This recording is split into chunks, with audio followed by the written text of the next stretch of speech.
Habis lagi baterainya. Aduh. Aduh.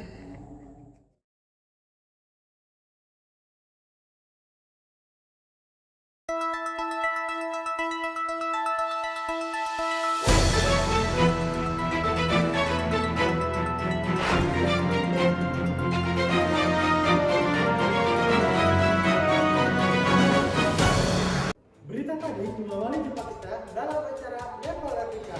Saya, Jajang Mulyana, akan memberikan informasi tentang seputar kelistrikan. Dengan banyaknya kasus kebakaran yang dipicu oleh arus pendek atau korsleting listrik, kami di sini sudah merangkum bagaimana dan hal apa saja yang harus dilakukan untuk mencegah terjadinya potensi kebakaran. Untuk lebih jelasnya, mari kita bergabung dengan rekan saya, Ana ya. Oke, terima kasih.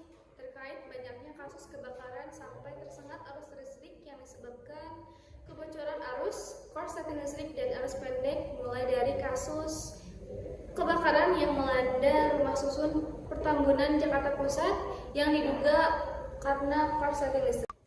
Nah, untuk menjaga dan mencegah tersengat arus listrik yang berpotensi kebakaran, di sini saya sudah bersama dengan Bapak Aldi, teknisi listrik dari SMKN Sekutbaren.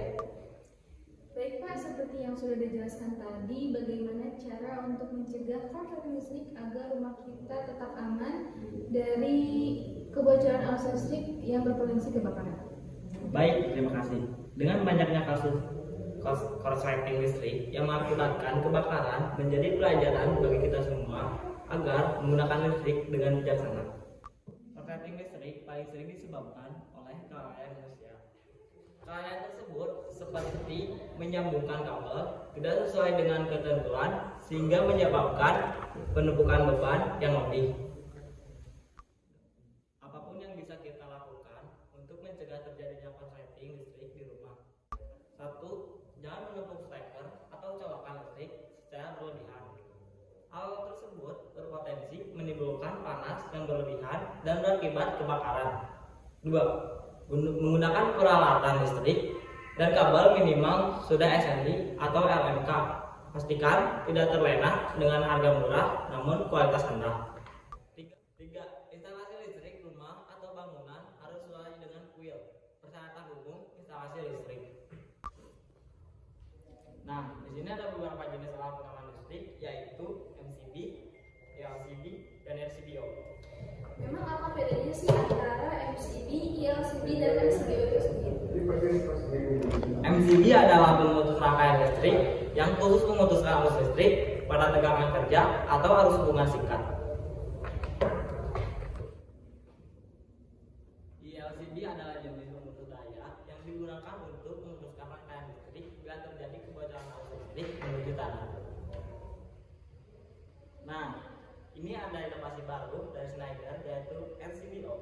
RCBO adalah alat hasil penggabungan dari MCB dan ELCB yang berfungsi untuk menurunkan arus listrik ketika terjadi kebocoran arus, hubungan singkat, dan beban lebih. Terus menurut Bapak di antara MCB, ELCB, dan RCBO itu mana yang paling aman untuk digunakan di instalasi rumah? Menurut saya, yang paling aman adalah RCBO. RCBO ini dirancang lebih hemat uang dengan penggunaan listrik lebih mudah dideteksi, dan RCBO juga disarankan untuk area lembab seperti area kamar mandi, dapur, dan kolam renang. Baik Pak, terima kasih banyak atas informasi yang sudah Bapak sampaikan tentang pengaman instalasi rumah tangga dengan menggunakan MCB, LCB, dan RCBO. Baik pemirsa, itulah informasi seputar pengaman arus listrik. Demikian saya kembalikan lagi kepada Jajang di studio. Terima kasih kepada Hanaya yang sudah melaporkan di lokasi. Sekian berita hari ini yang dapat saya sampaikan. Saya, Jajang Mulyana, pamit undur diri. Selamat beraktivitas dan selamat berjumpa lagi.